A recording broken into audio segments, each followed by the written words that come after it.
সেইটো হ'ল যে আমাৰ উজনিৰ তিনিখন জিলা চৰাইদেউ, শিৱসাগৰ আৰু যোৰহাট জিলাৰ যি প্ৰলয়ংকাৰী দুৰ্যোগ আহিলে সেই দুৰ্যোগৰ কাৰণে গোটেই জিলা তিনিখন এইবাৰ ধ্বংসস্তূপত পৰিণত হ'ল। এই বিষয়টো আমাৰ সদনৰ 56 নম্বৰ rules and procedure and conduct of বিজিনেছৰ 56 নম্বৰ নিয়মৰ অধীনত ইয়াৰ যিটো দুৰ্যোগৰ যিটো সমস্যা মানে মানুহৰ যিটো প্লাইট সেই বিষয়ে কিছু সকলো কাম কাজ স্থগিত কৰি আলোচনা কৰিবলৈ কৈছিলোঁ মই। গতিকে মই বিষয়টো প্ৰথমতে উত্থাপন কৰিব খুজিছোঁ যে কিয় মই এই কথাটো ক'ব খুজিছোঁ। নহয় মানে কিয় এই আলোচনাটো হোৱা উচিত ছাৰ। মই আপোনালোকে নিশ্চয় দেখিছে যে 24 ঘণ্টা শিৱসাগৰত এইকেইদিন ঘূৰি আছোঁ ছাৰ। আৰু তাৰ মাজেদি তাৰ মাজেদি কালি ৰাতি মই এই কাৰণে ইয়ালৈ আহিছোঁ সদনলৈ যে আমাৰ সদনত এই সদনলৈ যোৱা ৰাতি মই এই কাৰণে আহিছোঁ, গোটেই ৰাতি আহি আছোঁ সদনত এই কথাটো ক'বলৈ যে যেনেকৈ বলবলাত 2004 চনত এনেকুৱা ঘটনা ঘটিছিলে, তাৰ পাছত উজনি অসমত এনেকুৱা এটা ঘটনা ঘটিছে। গতিকে এই ঘটনাটোক আমাৰ সদনে ৰাষ্ট্ৰীয় দুৰ্যোগ ৰূপে ঘোষণা কৰিবৰ কাৰণে কেন্দ্ৰীয় চৰকাৰৰ ওচৰত এটা প্ৰস্তাৱ উত্থাপন কৰিব লাগে, যাতে আমি সকলো মানুহে উজনি অসমৰ এই তিনিখন জিলাৰ যি সাংঘাতিক দুৰ্যোগ, ছাৰ মই দুৰ্যোগটোৰ বিষয়ে 2 মিনিট নক'লে এই সদন আধৰুৱা হৈ যাব। গতিকে ছাৰ মই আপোনাক ক'ব খুজিছোঁ যে মানুহৰ অৱস্থা ছাৰ কেনেকুৱা হৈছে। এই মাত্ৰ মই নাজিৰাৰ MLA লগত কথা পাতিছিলোঁ, ময়ূৰ বৰগোহাঁই ক'লে যে এই মাত্ৰ আজি এতিয়া 10টা ডেড বডি ওলাইছে ছাৰ। এই মাত্ৰ 10টা ডেড বডি, কালিলৈকে তেওঁৰ ময়ূৰ বৰগোহাঁইৰ সমষ্টিত 18টা ডেড বডি ওলাইছিলে ছাৰ। আজি আকৌ 10টা, মুঠতে এতিয়া অকল নাজিৰাত ছাৰ ডেড বডি ওলাইছে 28টা। আৰু তাৰে অকল বিহুবৰ পঞ্চায়তত কমেও 100জন মানুহ ছাৰ সন্ধানীৰ হৈ আছে। ছাৰ এনেকুৱা এটা দুৰ্যোগ আমি কেতিয়াও অসমত বলবলাৰ পাছত কেতিয়াও দেখা নাছিলোঁ ছাৰ। ছাৰ ইমান ডাঙৰ দুৰ্যোগ যে এই দুৰ্যোগৰ কাৰণে ছাৰ এতিয়া আমাৰ কি হৈছে, আমাৰ শিৱসাগৰৰ মানুহবিলাকৰ, চৰাইদেউৰ মানুহবিলাকৰ, যোৰহাটৰ মানুহবিলাকৰ খেতিটো কমপ্লিট শেষ ছাৰ। দোকান পোহাৰ শিৱসাগৰ টাউনৰ ভিতৰত ছাৰ এক কঁকাল পানী নদীৰ দৰে বৈ আছে ছাৰ। দোকান পোহাৰবিলাক ছাৰ কমপ্লিট শেষ হৈ গ'ল। ব্যৱসায়ী প্ৰতি ছাৰ 2 মিনিট ছাৰ এইটো আলোচনা নকৰিলে এইটো আলোচনা নকৰিলে মই ভাবোঁ যে সদন আধৰুৱা কৰি দিব ছাৰ। দুৰ্যোগ প্লাইটটো, মই বানপানীটোৰ কথা কোৱা নাই ছাৰ, প্লাইটটো মানুহৰ যিটো দুৰ্দশা হৈছে ছাৰ, ব্যৱসায়ী প্ৰতিষ্ঠানবিলাক ছাৰ। মোক বিশ্বাসঘাতকতা নকৰিব। হয় ছাৰ। আপুনি খন্তেকত আহি পেলাই মোক 2 মিনিটৰ কথা কৈছে, যাৰ কাৰণে আপোনাক 2 মিনিট মই ক'ব দিলোঁ আৰু 2 মিনিট এটা 44 ছেকেণ্ড জানো মই আপোনাৰ কথা উজনি অসমৰ বানপানীক সন্মান জনাই পেলাই আপোনাৰ 2 মিনিটৰ কথাটো মই ৰাখিছোঁ। মোৰ আপুনি বিশ্বাসঘাতক হিচাপে বিশ্বাসঘাতক নহ'ব, কাৰণ কিয় মই আপোনাক সুবিধা দিয়াৰ সকলো বিধায়কক অনুৰোধ জনাইছোঁ, মই হাত জোৰ কৰি ছাৰ অনুৰোধ জনাইছোঁ ছাৰ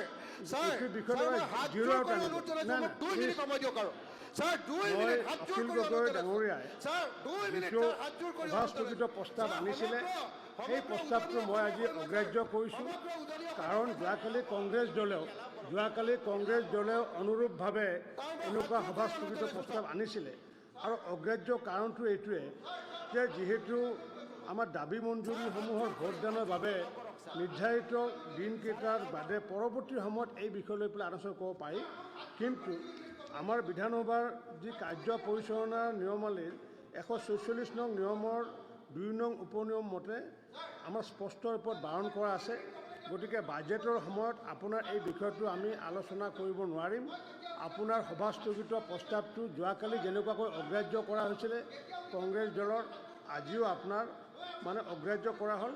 কিন্তু আপোনাক মই সন্মান জনাই, 3খন জিলাক সন্মান জনাই আপোনাক মই 2 মিনিট 44 ছেকেণ্ড ক'ব দিছোঁ, যিটো নেকি মই যোৱাকালি ক'ব দিয়া নাছিলোঁ।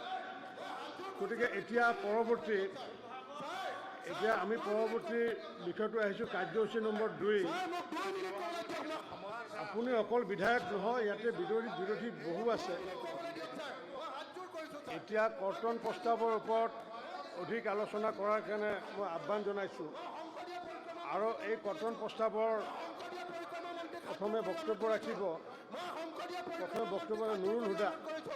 নুৰুল হুদাই বক্তব্য ৰাখিব। কৰ্তন প্ৰস্তাৱৰ ওপৰত নুৰুল হুদাই বক্তব্য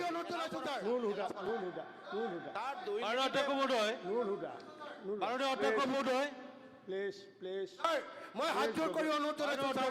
প্লিজ গগৈ এতিয়াও প্লিজ কৰ্তন গগৈ প্ৰস্তাৱৰ সপক্ষে জীৱনত ক'ব দিয়াৰ বাবে মই আপোনাক ধন্যবাদ জনাইছোঁ। Please please Gogoi sir. Please please Gogoi উল্টা প্লিজ মই ছাৰ আপোনাক হাতজোৰ কৰি 2 মিনিটৰ কাৰণে অনুৰোধ জনাইছোঁ ছাৰ। মই জীৱনত কাকো হাতজোৰ কৰা নাই। মই সংসদীয় পৰিক্ৰমা মন্ত্ৰী আৰু নুৰ হুদা এইটো অকল আপোনাৰ বিষয় নহয় আমাৰো বিষয় অনুৰোধ জনাইছোঁ আপুনি বেলেগ ডিভাইচত আনিব অনুৰোধ নুৰ হুদা অধ্যক্ষ মহোদয়, মই খাৰিজ কৰিছোঁ নুৰ ক'বলৈ হুদা দিয়ক অধ্যক্ষ মহোদয়, ছাৰ। 2 মিনিট ক'লে আপুনি 2 মিনিট 46 ছেকেণ্ড ক'লে আপুনি তাৰে 2 মিনিট 46 ছেকেণ্ড ক'লে আপুনি নুৰ হুদা কণ্টিনিউ অধ্যক্ষ মহোদয়, বিধায়ক নুৰ নাই হুদা নাই আমি কালি এইটো প্ৰতিবাদ কৰিছোঁ। কালি পাৰ্লামেণ্ট এফেয়াৰ্ছ মিনিষ্টাৰে কালি বিবৃতি দিছে, গতিকে কালি আলোচনা হৈ গৈছে। গতিকে মই মানিম নে মাননীয় অধ্যক্ষ মহোদয়ৰ কথাটো শুনিম। হুদা আৰম্ভ অধ্যক্ষ মাননীয় অধ্যক্ষ মহোদয়, কাৰণে খেদি দিয়ক, নহ'লে মোক গোটেই জীৱন মাননীয় অধ্যক্ষ মহোদয়, শিক্ষা বিভাগৰ কৰ্তন প্ৰস্তাৱত মোক ক'ব দিয়াৰ বাবে মই আপোনাক ধন্যবাদ জনাইছোঁ। আপুনি এটা মীমাংসা দিয়ক ছাৰ, আপুনি এটা মীমাংসা দিয়ক ছাৰ, এনেকৈ সদন নচলে ছাৰ। গগৈ আপুনি গগৈ আপুনি বিশ্বাসঘাতক কিয় কৰে আপুনি সদন নচলে ছাৰ। আপুনি আপুনি যে বিশ্বাসঘাতক কাৰণ আপুনি 2 মিনিটৰ কথা কৈ পেলাই তেওঁক এক্সপেল কৰি দিয়া হ'ল। আজি দিনটোৰ কাৰণে এক্সপেল কৰা হ'ল। সদনৰ যি কাম কাজৰ কাৰণে তেওঁ দিনটোৰ কাৰণে এটা এক্সপেল কৰা। আপুনি এজন বিশ্বাসঘাতক এজন 2 মিনিটৰ সময় লৈ পেলাই আপুনি 2 মিনিট 44 ছেকেণ্ড কোৱাৰ পিছত আপোনাৰ দৰে বিশ্বাসঘাতক মানুহ মই আজিলৈ দেখা নাই। স্পীকাৰক বিশ্বাসঘাতকতা কৰিছে আপুনি, এজন স্পীকাৰক বিশ্বাসঘাতকতা কৰিছে আপুনি। মাননীয় অধ্যক্ষ মহোদয়, ঠিক আছে, please. মই আপোনাক এটা অনুৰোধ কৰিব খুজিছোঁ। আপুনি ছাৰ আমাৰ সদনৰ গাৰ্জেন, এজন সন্মানীয় সদস্যক বিশ্বাসঘাতক বুলি আপুনি কৈছে নহয় ছাৰ, এইটো ছাৰ উইথড্ৰ কৰক ছাৰ। নাই কাইণ্ডলি ছাৰ উইথড্ৰ Yes, কৰক। নহয় শুনক আপোনালোকৰ মই এইকাৰণে বিশ্বাসঘাত কৈছোঁ কৰিছে কাৰণে কৈছে বিশ্বাসঘাত। নাই মই এইকাৰণে কৈছোঁ যোৱাকালি আপোনালোকে এইটো বিষয়ে আনিছিলে, আমি সুন্দৰকৈ মই কথাখিনি কৈছোঁ, আপোনালোকে একচেপ্ট কৰিছে। কিন্তু তেওঁ শিৱসাগৰৰ বিধায়ক কাৰণে যোৱাকালি তেখেতে সন্ধিয়া মোক নটিছখন দিয়াৰ পিছত মোৰ বিভাগক জনাইছে, আজি তেখেতে মোক ইয়াতে কৈছে যে আপুনি অন্ততঃ 2 মিনিট দিয়ক। যিহেতু শিৱসাগৰ বিধায়ক, যাৰ কাৰণে মই 2 মিনিট দিলোঁ। 2 মিনিট 46 ছেকেণ্ড তেখেতে কোৱাৰ পিছত 3খন জিলা কোৱাৰ পিছতো তেওঁৰ যিটো আচৰণ তেওঁ দেখুওৱাৰ যিটো উদ্দেশ্য আহিছিলে, আজি যদি মই সেই 2 মিনিট মই নিদিব পাৰিলোহেঁতেন। মোকতো বিশ্বাসঘাতকতা কৰিলে তেখেতে, আৰু মোক ৰঞ্জিত দাসক কোৱা নাই, এইটো অধ্যক্ষক বিশ্বাসঘাতকতা কৰিছে। Nur Huda sir please. Sir আপুনি you are great sir, you are in the chair of speaker.